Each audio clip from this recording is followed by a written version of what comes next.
Hello, and thank you for joining us today. So, this is Philippa Cox, and with me, I've got my beautiful partner, Philippa Scott, and together we are Philippa Squared. So, Hello. today, hello, Philippa, how are you going? Fabulous. Beautiful. Now, today we actually have someone joining us, someone really special. His name is Jayden Lee. Now, Jayden Lee has been a coach for, you'll have to tell us how many years you've been a coach for. I know it's been a number of years now. And he's an emotions and relationships coach for women. Now, he's got this wonderful company called Reclaim You, and he's just done incredible work in this space with women. So, Jayden, are you able to pop on and say hello? And I'd love you to talk about how you actually got into this coaching space in the first place. Amazing. So Thank you so much, you're Philippa. welcome. I appreciate the invitation to jump on. And it's been quite a journey. So I've been coaching for 4 years now. As a full-time business. I've got a team of coaches working for me now, and we're really just super proud about what we've done and where we've come and how far we've gone inside the space and how we're able to help our clients, which is just beautiful. So I'll take you all on a bit of a story about kind of how I got here, because I think it's really important to unpack all of it, it just in a lot of detail. So a lot of your listeners as well get an idea of kind of who I am, what I'm all about, and what motivates me to move forward. So it all started about, what is it, 5 years ago now. So before that, I would just say a bit of a dickhead, right? I was arrogant, I was frustrated, I was judgmental, I was working in corporate for one of the major oil companies. I had this real need for control, and I had major social anxiety issues. I was just a bit of a jerk. And I thought I knew it all. I thought I had all my crap together. I thought I, could control and dominate any situation. And so I just wasn't pleasant to be around. I was starting to get an inkling about that, but I didn't really know too much. But I'm like, oh, no, I think I'll be right. And anyway, what happened was just before our daughter's second birthday, our first daughter, she woke up one day and she couldn't stand up. She couldn't bear any weight on her legs at all. And long story short, she started vomiting. And within 24 hours, she was rushed to the Royal Children's Hospital down in Melbourne when we were living there, to get parts of her skull removed to relieve pressure on her brain. So what she ended up having was something called cereballitis. So like meningitis, but in inflammation of the cerebellum. And so what that meant is they had to put her in an induced coma for over 10 days whilst they, got the swelling down and kept her alive in the ICU. Now, for someone like myself who was always in control, who always thought he knew everything, would always, be on top of everything in my work and in my life, that was the first time ever that I realized I had no control. I had no idea what was going on. And a big part of who I thought I was, my identity, was snatched away from me in a heartbeat. And I just remember standing there stunned after signing the papers to let them take my daughter away, and just seeing the door close and just think, like, who am I? What, like, who is this persona that I've built? Like, I don't even know who I am. And it dawned on me for the first time ever that there was one thing in my life that I'd never tried to control before, and that was myself. So that was a really powerful realization. I didn't know fully what to do with that though, but I had the spark. So after the 10 days of our daughter being in an induced coma, the day came where she was due to be woken up, right? And the specialist told us, she'll be talking to you by the afternoon. She'll be a bit groggy, this, that, and the other, but she'll be fine. Well, the afternoon came and she was spasmodic, completely involuntary twitches and muscles. She was grinding her teeth uncontrollably. And the specialist, we left it until the next morning. And they all came in and sat us down and let us know that we should prepare for our daughter to be in a vegetative state for the rest of her life, completely gone. So they said, think of like cerebral palsy. You'll need to completely fit out your house. She'll be in a wheelchair for the rest of her life. She won't be able to eat, swallow. We don't even know if she can breathe yet. All these sorts of things. So just prepare for that. That was the most horrible thing we'd ever heard as parents, and as for what, one of the most horrible things most any parent could hear. And it completely crippled my wife and I. We just dropped to the floor, but in that moment, something happened between us, and especially my wife, where she just looked at me and she's like, no way, this is not going to happen. This is not our daughter's fate. This is not our family's fate. No way. And so we started working together and started going on a journey to heal our daughter. And this completely changed our life trajectory forever. So my wife is very intelligent. With the amount of research she's done now in regards to brain health, body nutrition, she may as well just be a naturopath. And she went down the route of trying to heal our daughter through nutrition and health of curing the body, essentially. And I'd always had a really keen interest in human behavior and communication. And so I thought to myself, our daughter is going to recover in some capacity. And whatever capacity that is, I want to be able to know how to communicate with her. I want to be able to be conscious in my parenting. And I want to be able to connect with her so she doesn't feel trapped or alone inside of her body, because we didn't know what capacity she might develop over the years. So I started reading books about psychology, how the mind works, human behavior, communication, all of it. Now, we spent 2 months in the hospital in Ronald McDonald House, just learning as much as we could, whilst some beautiful things started to happen with our daughter. She started to come back online. We had a good dose of woo-woo. We had our crystals around there, which I didn't believe in any of that stuff when we first started it, but my sister was very much into it, and we were just like, look, I don't care. Bring in all your crystals, do whatever you need to do. Like, let's make this happen. And just after her second birthday that we had in the hospital, she walked out of there on wobbly legs. And she was literally discharged with miracle recovery written on her papers, because they couldn't comprehend how she recovered the way that she did. All of the doctors, all of the specialists kept telling us, no, don't get your hopes up. You're seeing something that's not there. And we just kept having to fight them, stop believing in what they were saying. And we took it upon ourselves to be motivated, be inspired, be hopeful, be fully involved in her recovery. And it paid off in the long run in so many ways. Our daughter's now 7.5, and you wouldn't know anything that happened to her, that she went through all of that. Like, yes, we're still supported by the NDIS, but she is freaking awesome, right? Which is just so exciting and so beautiful.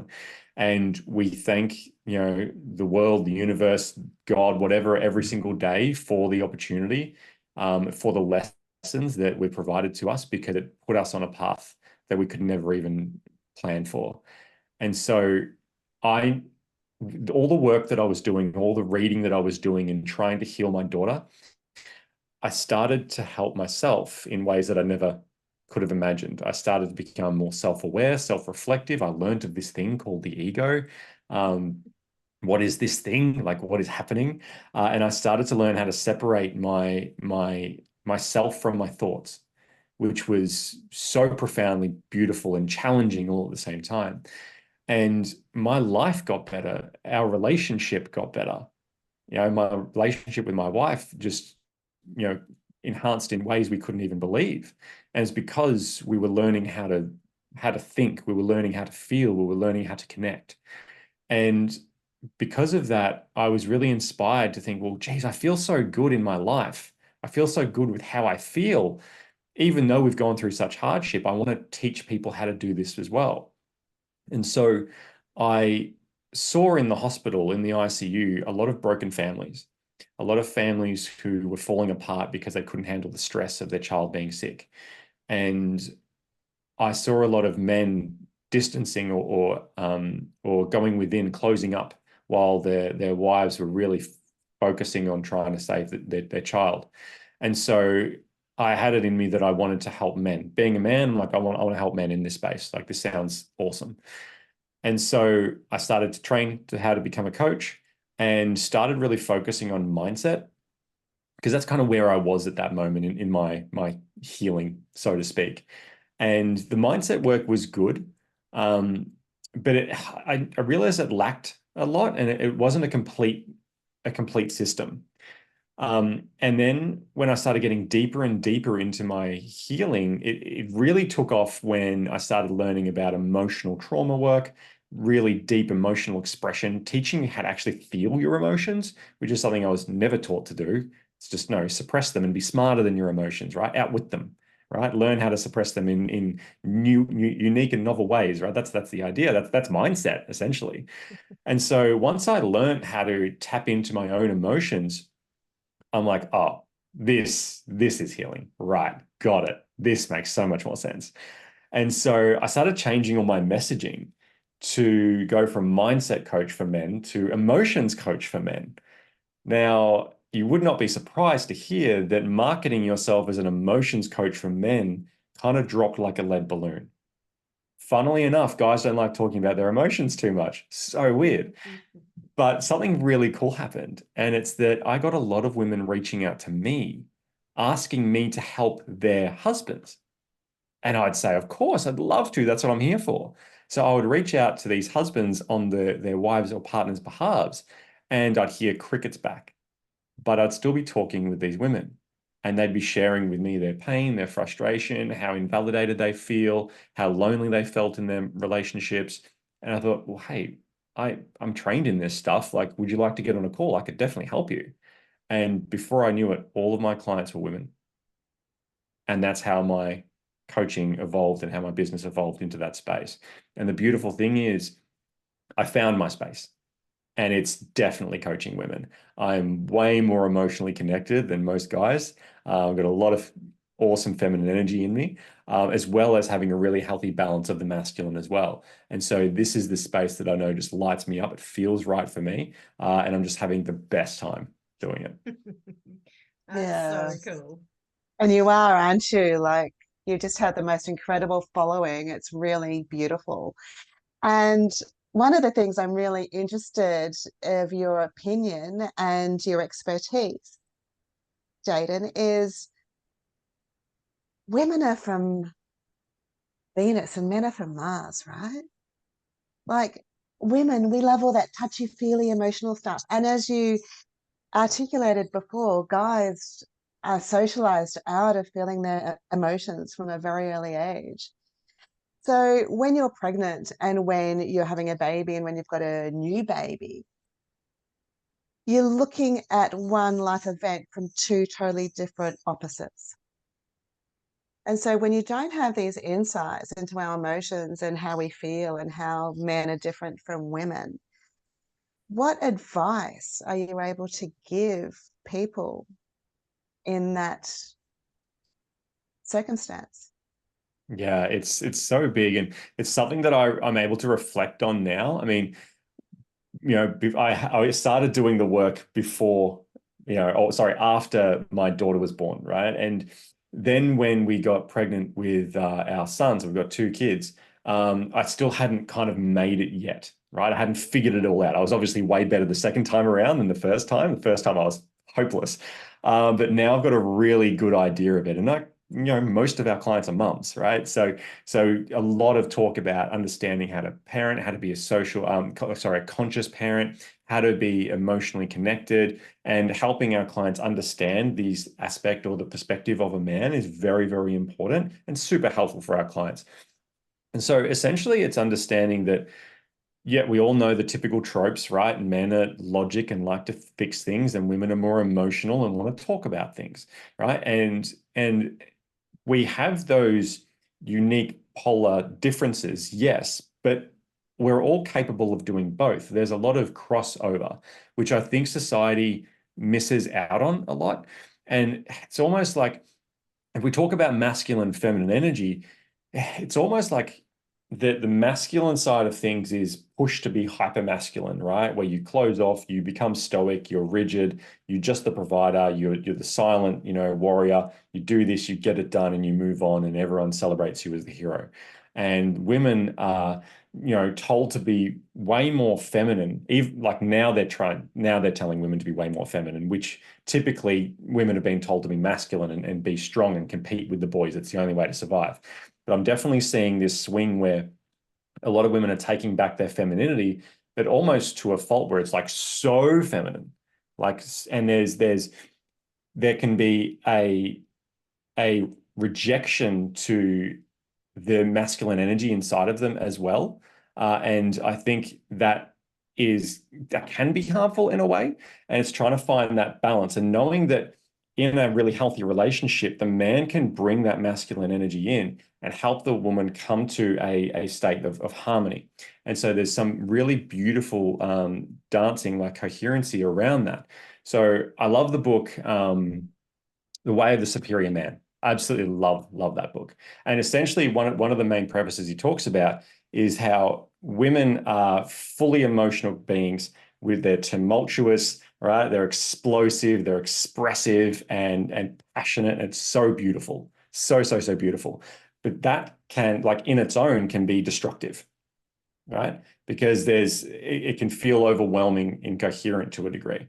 Where when a man can come in and a man that knows how to step into that instead of step away from that and harness the women's beautiful energy and keep it contained and keep it safe and protected, I think is a really, really beautiful union of the two sides. And working together on that, I think, is a great way that we can really enhance our relationships further. So when it comes to, if we're just like talking to a new couple who are pregnant for the first time, and if I'm giving advice to them and I'm just like, what the hell do we do? Like, what should we be doing? What should the guy be doing? What should the girl be doing? For the men, my advice is this: it's know that your partner is going through one of the, if not the most scariest transitions of her entire life. And it is your job to make sure that she feels safe, even though you feel like you've got no bloody clue what's going on. Okay. And that means you have to step forward into discomfort. Okay. Because she needs you and she's relying on you as her partner to make sure that she feels safe. Okay. You have to make her feel safe. That is your role. Now, for women, my advice is this: know that your partner has been conditioned to be terrified of your emotionality. And it is very, very hard for him to step forward into you. And so what I want to say is this: have compassion for how difficult it can be for him and have understanding. And even though you're going through a tremendous amount of change and fear inside of yourself, to try and focus on creating a level of safety for him to step into as much as you can, so that you are welcoming to his fumbling around of trying to help you. Because what I tend to see happens quite a lot is women will end up harassing, chastising, getting angry at their partner for not supporting them. And that creates a negative pushing energy that pushes away. And the man is repelled by that and doesn't want to go close because he's like, oh, I don't know what to do. And you're kind of scary whenever I step close. So I'm just going to step back. Right. And so I'm encouraging men to step forward, and I'm encouraging women to allow their men to step forward into them. That's what I would say. Pippa, you're on mute. But I'd love to pick up on a couple of things that you said there, Jayden. I've written some notes because I always forget things because I'm perimenopausal. So, so I wrote notes as you were talking because there's a couple of things I wanted to pick up on. And I think it was actually interesting. You talked about how your journey had come out of something, there was a surprise journey that you went on because of something that had happened. And it was funny. I co-facilitate one of the Home Birth Queensland circles. And this morning we asked that question: what is something that's surprising that came out of your pregnancy, birth, or parenting? And for me, it was the same as for you. So my first birth experience was traumatic, and out of that came a life's work. a life's work of, working with women, whom I didn't identify with, by the way, before I had children. I was kind of, more in line. I felt that I got on better with blokes because they weren't, it wasn't all the drama. But then as I became a mother, I realized I actually needed women. I needed to connect with women and with other mothers. And so it's interesting how that journey happens, and takes you on a whole new trajectory. But one of the things that you said right at the beginning, you talked about men kind of being in this space of being out of control. And it's interesting because in my work in birth trauma, when I see men who experience birth trauma, it's for the same reason. They go into a space where they don't understand what's going on. And usually by the time they have children, they're in a space where they are at least consciously competent in their world. They know how to do their job and they know how to manage most of the things in their life. So they're consciously competent. And then they get into this event where the two most precious people in the world to them are going through this major life thing, and they become consciously incompetent. During the pregnancy, they tend to be unconsciously incompetent. They think they've got this, right? And then they get into the birth and it's like, oh, crap, right? And all of a sudden they've lost all sense of control of the situation and themselves and an awareness of what's going on. And a lot of the trauma for men around birth comes from this being out of control and feeling like they don't know what's going on and they don't know how to help. And they can't go to default, right? Default is fix it. For most men, and they can't do that there because they don't know what's going on. And birth isn't something that you fix, right? Birth is something you have patience through and you support, right? So really interesting that you identified that, because that's what I see in most men who I work with who have birth trauma, is that it comes from a loss of control, and a lack of understanding of being in that space. Yeah, I think that's beautiful. I'd love to touch on that. So first of all, understanding trauma, I think, is really important. So if we look at the work of Dr. Gabor Mate, which I'm so excited, I'm going to his event next year. So trauma isn't the event. Trauma is the unprocessed emotion from an event. Okay. So if we don't know how to process the emotion from something, it'll stay inside of us and act as the trauma. That's what a trauma is. Okay. So when it comes to birth trauma, we'll just talk about for men for the moment. When you're saying about them not feeling in control, it's understanding how are men raised, how are men conditioned to see what their part to play is in the world, in society, and in relationships, and in these things. We are conditioned that we have to be in service. We have to be of service. We have to provide something. And when we don't feel like that, when we don't feel like we're adding or we are capable of fulfilling that role, we will recede from it. We'll move away from it. Okay. And so we will go to where we feel like we do have control. And so that's essentially avoiding trauma. And it's because if we as men have been raised to make sure that we always get it right, we always do it this certain way, we always produce, we always provide. If we're not doing that, we are then feeling as though we are less than. We are not worthy, we are not providing, and we have not fulfilled our duty. And the shame that comes up with that is really tremendous.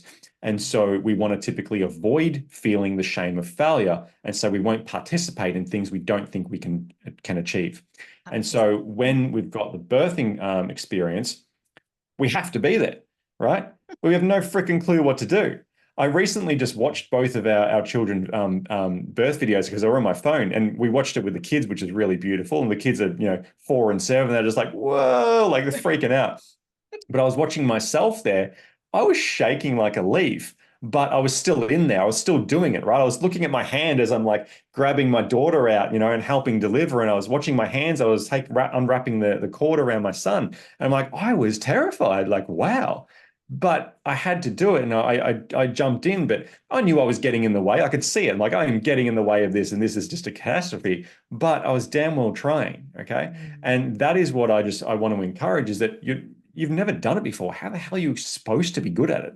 Right? I see these nurses coming in, they're doing this, they're doing that, they're just crushing it. And I'm like, oh, I'm sorry. Right? But really, they've done it a million times. You haven't. So appreciate that you don't know what you're doing. Your wife doesn't bloody know what she's doing. So just go in and have fun and give it a red hot crack. And that's what's most important. Yeah, it's interesting you say that. And you, because I've always said as a doula, my job was to make dad look good, right? So, so I was his toolbox. So when there was something to be done, I could say, you go do this. And dad looked Nice. good. And dad had a toolbox to go back to. So he did feel a bit more empowered in that situation, because mums intrinsically know what it is they need to do. Their body just does it. But men don't have the same thing. And it was interesting, one of the things you said there was about that distance, and you mentioned it before, you watch these men distancing themselves. And I've said for a long time, when men experience this trauma, particularly around birth, they tend to become workaholics, gym junkies, you know, all of a sudden their hobbies become, you know, a controlling factor in their life because they're avoiding being at home. And women have to lean into this, and women lean in as one of those trauma responses is that tend and befriend. So they tend to lean into this, but men are leaning out and pulling away because of that trauma. And we see it all the time. And interesting that you talked to about the chastising. I don't know if you've read any of the work of Alison Armstrong. In her book, Keys to the Kingdom, she talks about men and their natural progressions through life. So the developmental stages, as opposed to the ages, but these developmental stages.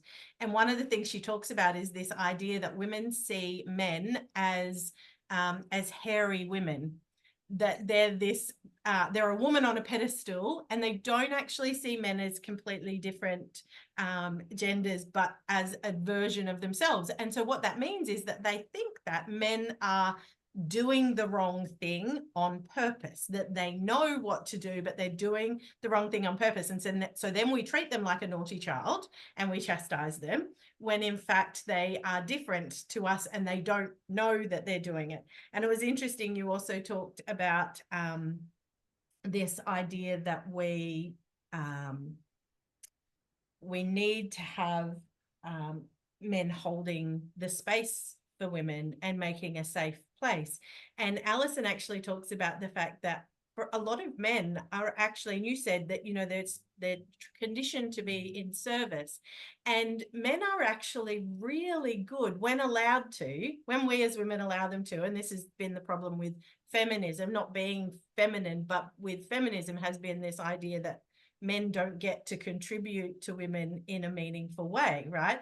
And so men are actually really phenomenal at supporting women to do what women do to shine, right? So I'm extraordinarily blessed. And don't get me wrong, my husband is not perfection on legs, but he has always supported me to shine in my passions. So he will go and do the same boring ass job every day in order that I can fulfill my life's goals, which are to serve the community and to create cultural change and all of these other. But he will do whatever it takes to be in service of my dreams, because he sees that as his. So, but I've had to come to a place of allowing him to do that and seeing the value in that.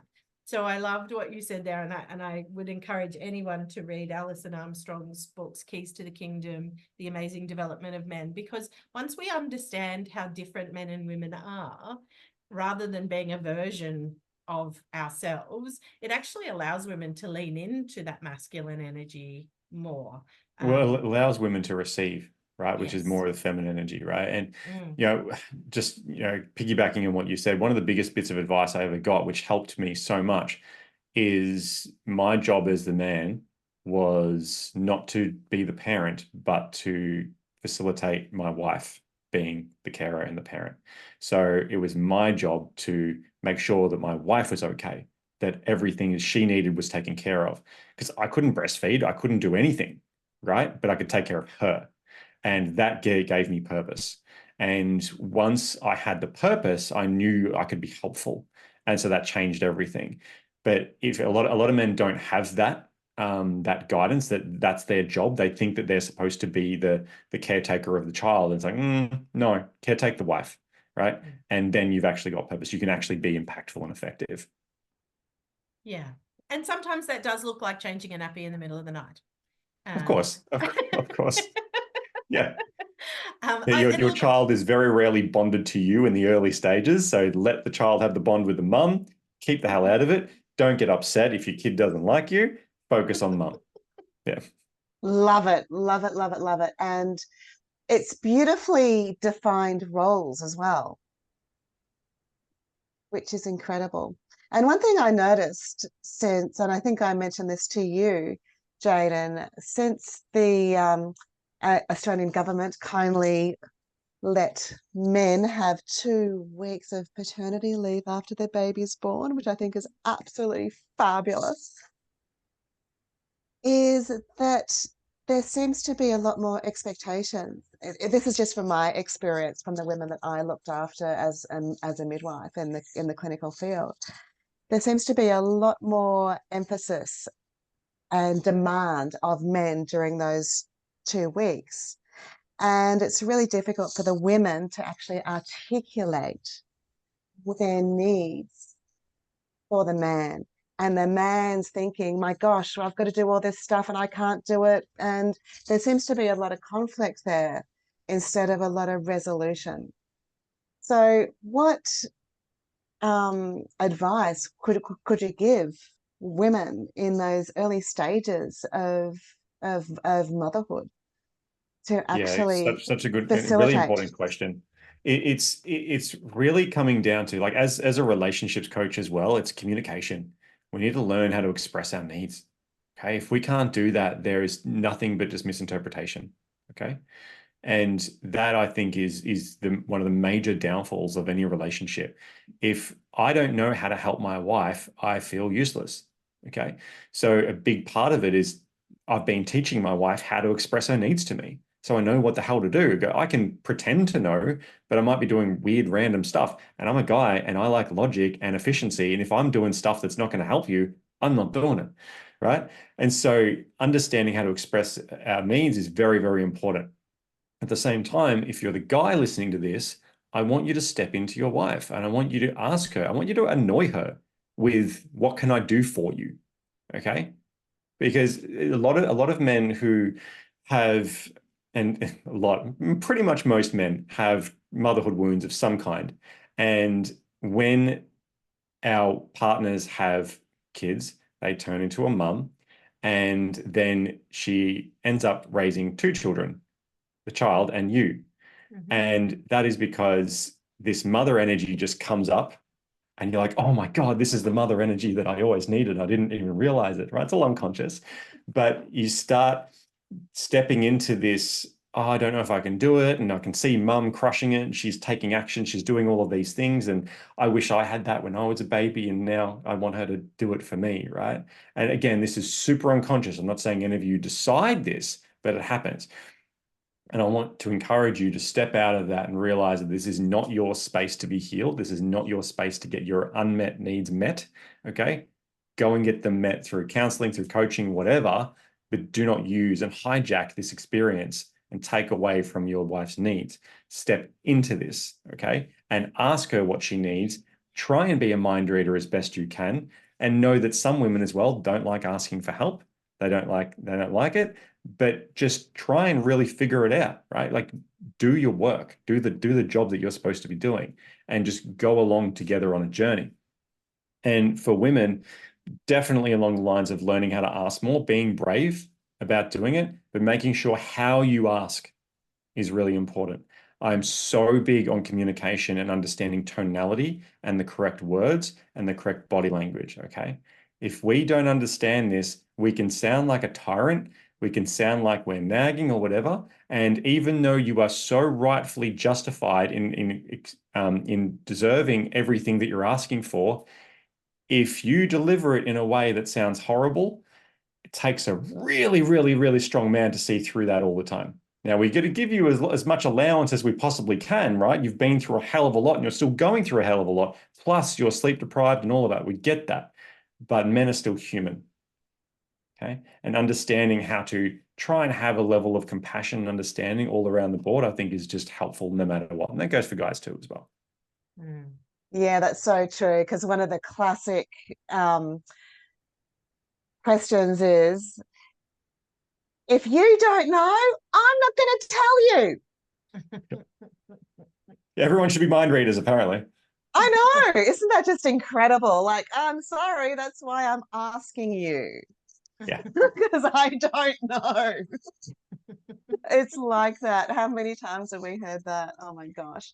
So you're talking about the way of communicating.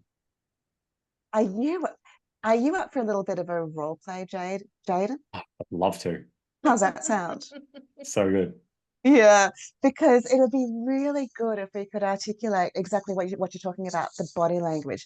Though if you're hearing this on Spotify, you won't be able to see the body language, but it's on YouTube as well, hey? It will And the be. tonality.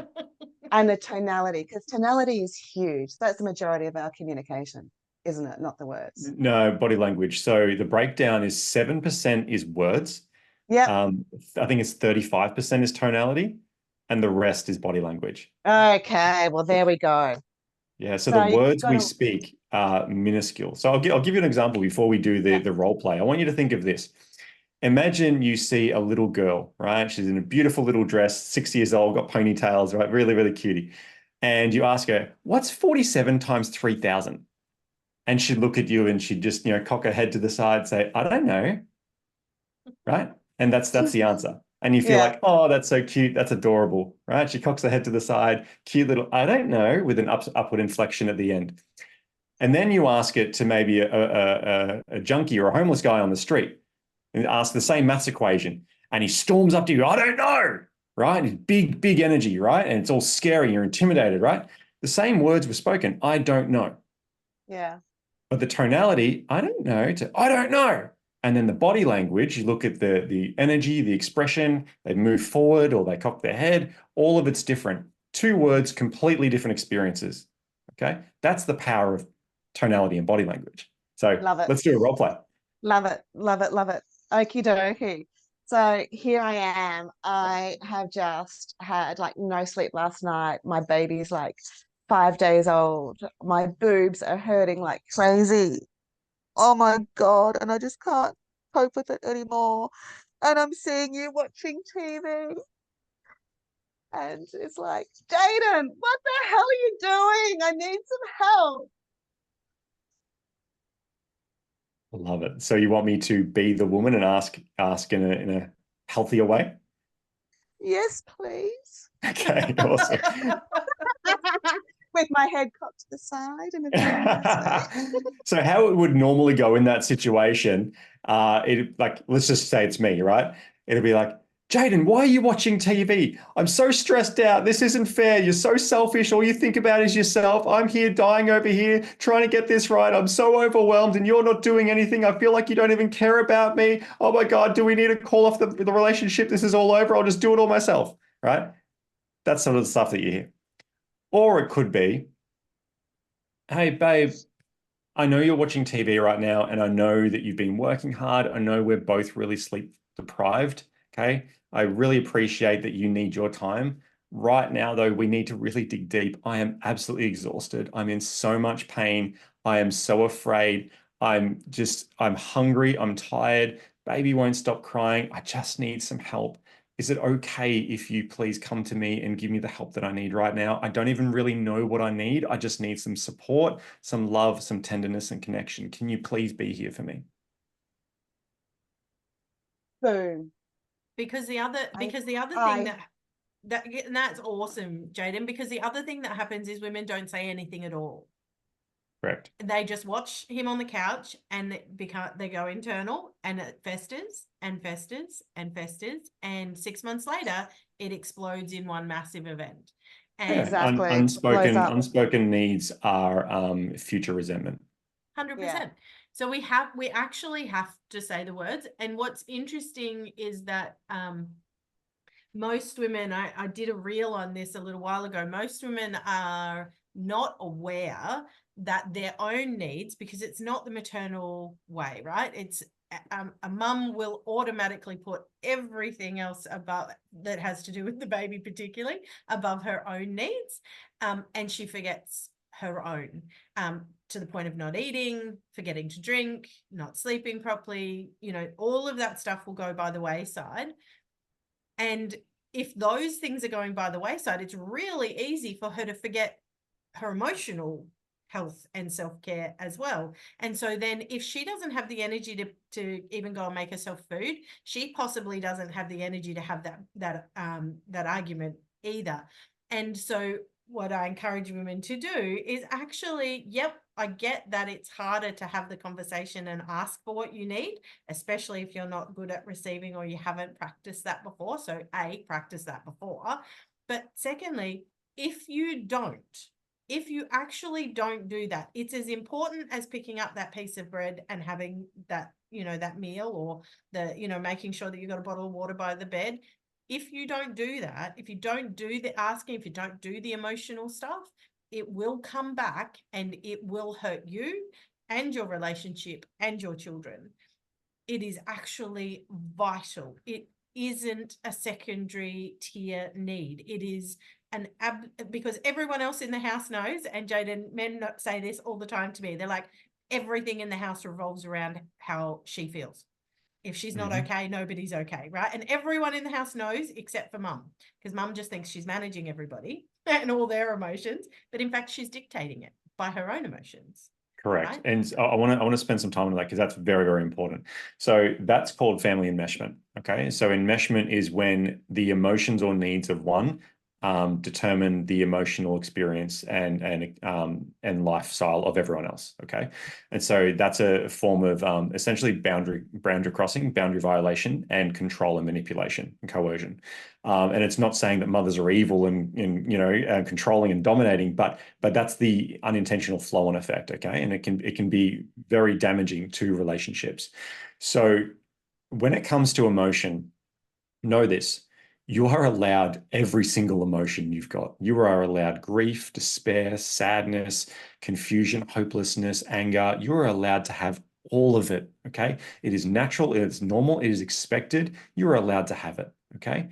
But what I definitely recommend is, if you're, say, angry, it's never directed at someone. Be angry, but do not direct it at your husband. Be angry, but do not direct it at your kid. Be angry, but do not direct it at yourself. Okay. Just be angry for the sake of being angry. So I'm a human. I still get angry. Okay. But when I'm angry and maybe I short in my response to my wife, and she'll look at me like, oh, and I'll just immediately say, I'm so sorry.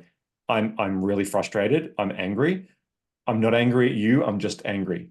And I'm working on it. I'm going to go, you know, I know how to do my techniques. I'll go to a room and like process myself. That's fine.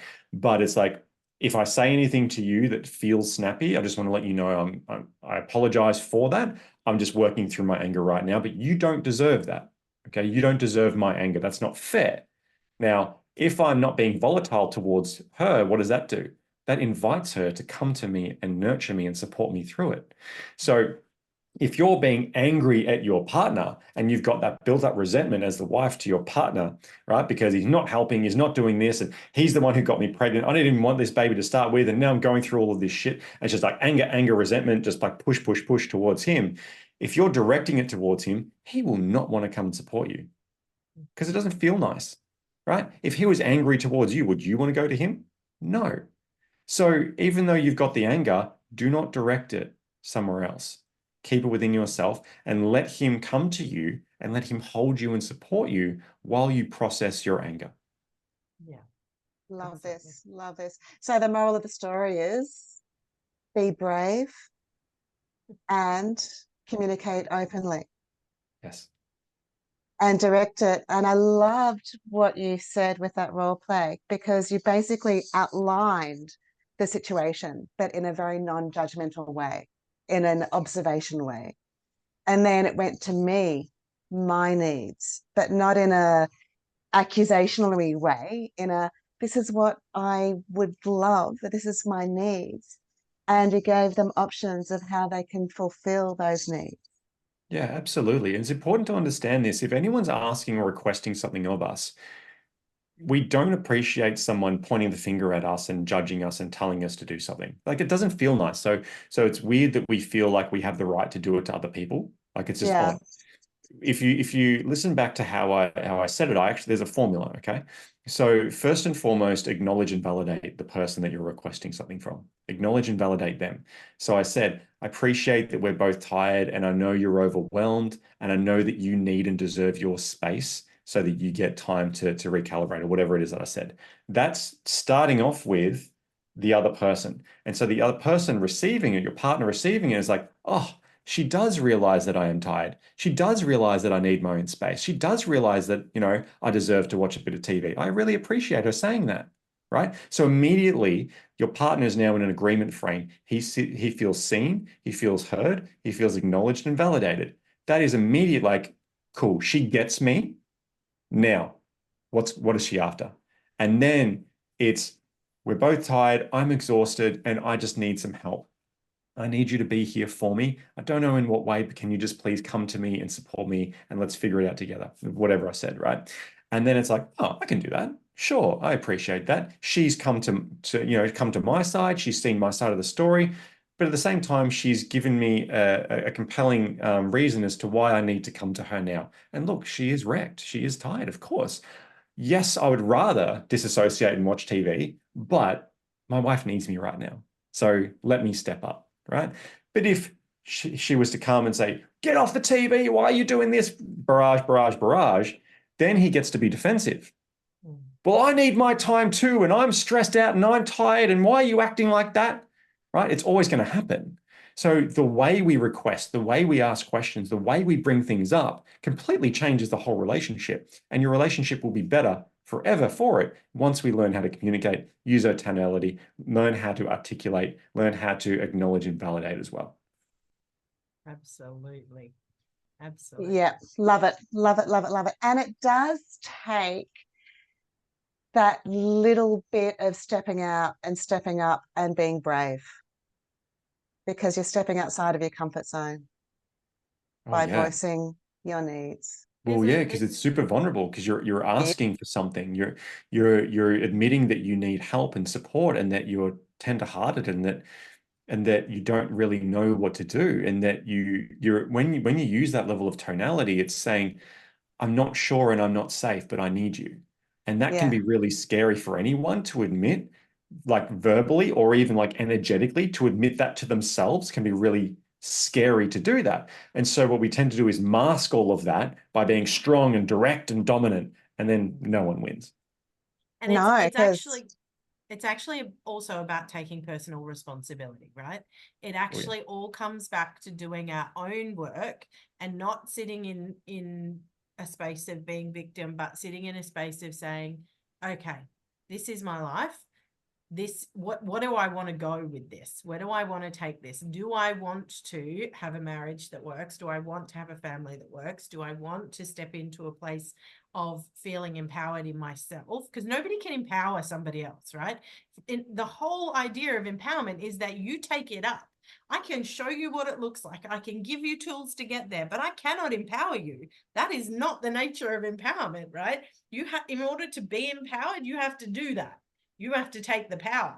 And so that takes personal responsibility. That says, instead of blaming him for not stepping up, it says, okay, my responsibility is to ask for what I need. My responsibility is to make sure I get what I need, because nobody else is going to do that for me. I am solely responsible for my own happiness in life.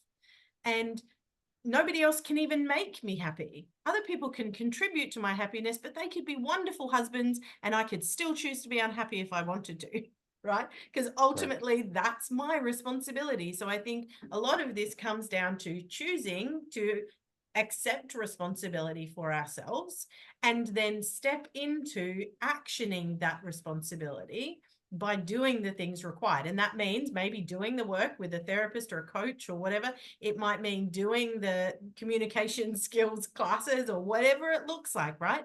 It's about stepping up and taking the responsibility to choose to be the person that you want to be, rather than the person you were pre-programmed to be. Love it. I'll give you an example that happened with my wife and I a few years back. So she got given a gift voucher to do a massage and a float tank day and all that sort of stuff for her birthday. She had that for 2 years, right? That voucher. and she never booked it. Now, as the husband, I could have said, that's it, you're going on this day. I'm going to take the kids and I'm going to do all this and you're just going, right? I could have done that. But that's not her being fully empowered. Now, yes, I take care of my wife and we have a really great relationship. But there was this one part about it where she doesn't like asking for help and she doesn't like doing things for herself. And so I told her, I go, I'm never going to force you to go and do this. So you go and do it because I want you to start asking or telling me that you're doing something for yourself. I want you to do that. I want to empower you to do that. And it took her 2 years. And the day that she goes, babe, just letting you know, on this day, I've booked it in and I'm going. Can you take care of the kids? I'm like, well done. I'm so stoked for you. I was so proud of her, right? And like, but if I just did it for her, she'd never have that self-empowerment to ask me, right? Or to make it happen. I have this conversation with women all the time. They say, but he doesn't just say, take the kids and go and do something. I'm like, he's never going to do that. And there's no power in that for you. If you want to have these days where you do this thing, you book it in and you say, I need you to be home on that day because you've got the kids. I'm doing something for me. Don't wait for him to offer. Make it happen. You're responsible for you. Just do it. Right? Yes. Oh my gosh, I've had so much fun. Yeah, it's good. And the moral of the story is communication is the key. Yeah. Communication is the key. If we learn as both men and women how to communicate and knowing that communication is vulnerability, it's intimacy, it's painful, it's scary, it's difficult. If we practice communication as a couple, like talking about the difficult things, and I could get into anxious attachment style, avoidant attachment style, right? All that sort of stuff that comes into it.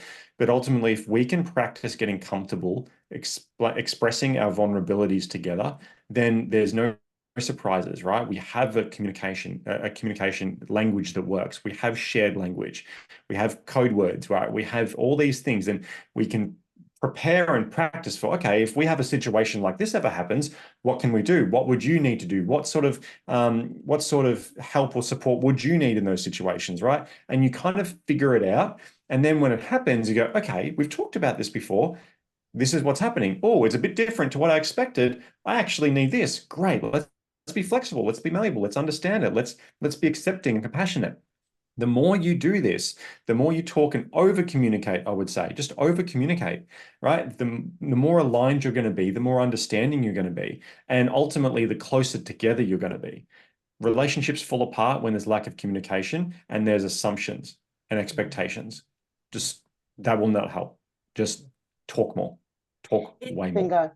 Bingo. It's interesting too, people talk about being vulnerable, and if they be vulnerable, it's a weakness, it's a sign of weakness. But let's flip that, right? Because being vulnerable actually is an amazing show of strength and courage. It is not something weak people do. Weak people actually don't share their vulnerabilities with others because they don't have the courage and the strength to be vulnerable, because it actually takes a huge amount of strength to do that. So if you want to be seen as stronger in my eyes, you want to show me your vulnerability. That actually takes strength.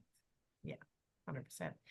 Jayden, how can people get in touch with you? How can they say, we're going to have it in the show notes, but please tell them how they can get in touch with you or follow you along.